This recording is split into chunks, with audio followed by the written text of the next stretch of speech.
जय हिंद दोस्तों, आप सभी का स्वागत है आपके अपने सैनिक वेलफेयर यूट्यूब चैनल में। दोस्तों, जो महंगाई दर है, जो महंगाई इस वक्त चल रही है, जिसके आंकड़े सरकार ने जारी किए हैं, उनके हिसाब से 30 साल की रिकॉर्ड तोड़ महंगाई है अभी। और इसी चीज़ को लेकर अगर महंगाई पिछले 30 साल की यानी 1992 से लेकर 2022 तक अपने रिकॉर्ड स्तर पर है, तो क्या जुलाई 2022 से केंद्रीय कर्मचारी यानी सेंट्रल गवर्नमेंट के जो एम्प्लॉय हैं, चाहे वो डिफेंस के हों, रेलवे के हों, पोस्टल के हों, जवान हों, पेंशन भोगी हों, क्या उनका महंगाई भत्ता उसी रिकॉर्ड तोड़ महंगाई के हिसाब से बढ़ेगा? ये सवाल हम नहीं पूछ रहे, ये सवाल पूछा है राज्यसभा में मिनिस्ट्री ऑफ फाइनेंस से यानी वित्त मंत्रालय से। तो आइए अब देखते हैं क्या सवाल था और क्या मिला जवाब। दोस्तों, आपके सामने ये एक लेटर है और जिसका सब्जेक्ट है सरकारी कर्मचारियों पेंशन भोगियों के डीए डीआर में वृद्धि। डीए यानी महंगाई भत्ता, डीएनएस अलाउंस, डीआर यानी डीएनएस रिलीफ महंगाई राहत। क्योंकि ये सवाल पूछा गया है श्री नारायण भाई जे राठवा जी द्वारा, वित्त मंत्रालय से सवाल पूछा है, वित्त मंत्री जी से।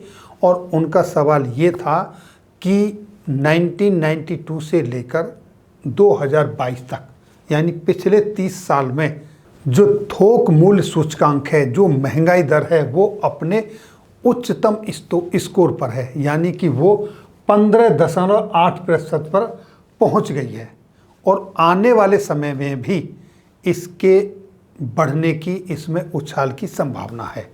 और उच्चतम स्तर तक थोक मूल्य सूचकांक पहुंचने के बावजूद भी जो सरकारी कर्मचारी हैं, उनके लिए जो डीए डीआर यानी महंगाई भत्ता और महंगाई राहत सरकार के द्वारा दिया जाता है, उनके महंगाई भत्ते में पिछली बार 3% की वृद्धि हुई। और ये 3% की जो वृद्धि हुई, तो इसके कारण क्या है? दोस्तों, सीधा सवाल अगर मैं कहूं तो वो ये है कि जिस तरीके से पिछले 30 साल के रिकॉर्ड स्तर पर महंगाई पहुंची है, जो कि आंकड़े सरकार के द्वारा ही जारी किए गए हैं, उसके बावजूद भी 3% की महंगाई भत्ते में वृद्धि हुई है। क्या अब सरकार उसके अनुसार आने वाली जो किस्त है जुलाई 2022 से, उसमें वृद्धि करेगी? अगर नहीं तो उसकी वजह क्या है? ये सीधा सवाल उन्होंने पूछा है। देखिए दोस्तों, थोक मूल्य सूचकांक क्या होता है? WPI यानी होलसेल प्राइस इंडेक्स, ये अपने उच्चतम स्तर पर है, 30 साल के 15.8 पर है। तो इसका जो जवाब केंद्रीय राज्य मंत्री जी द्वारा दिया गया वो कुछ इस तरीके से है। उन्होंने स्वीकार किया कि हाँ, ये सत्य है कि पिछले 30 साल के रिकॉर्ड स्तर पर जो थोक मूल्य सूचकांक है वो पहुंच चुका है, लेकिन उसके अनुसार केंद्रीय कर्मचारियों के लिए, पेंशन भोगियों के लिए जो महंगाई भत्ता दिया जाता है, उससे कैलकुलेट नहीं होता है। उसका जो कैलकुलेशन होता है वो होता है AICPI IW के अनुसार।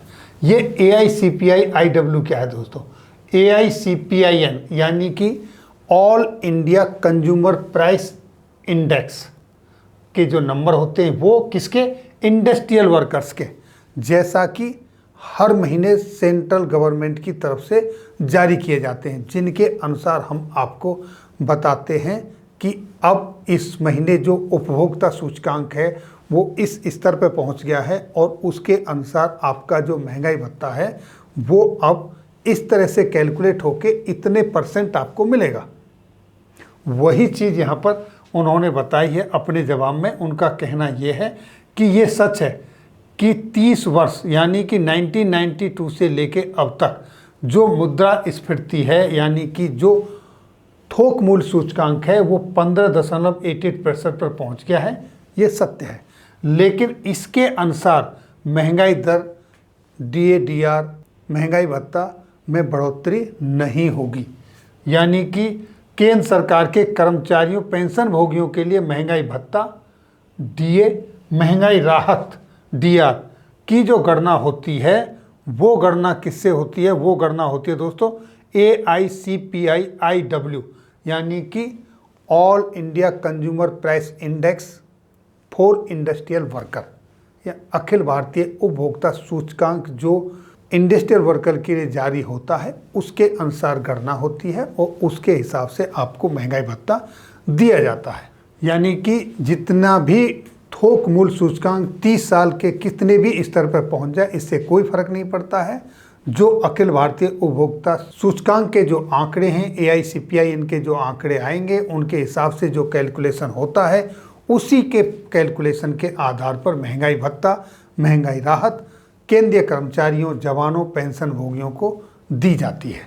इस तरीके से दोस्तों राज्यसभा में वित्त मंत्रालय में राज्य मंत्री श्री पंकज चौधरी जी द्वारा महंगाई भत्ता जो जुलाई 2022 से मिलने वाला है उस पर स्पष्टीकरण दिया।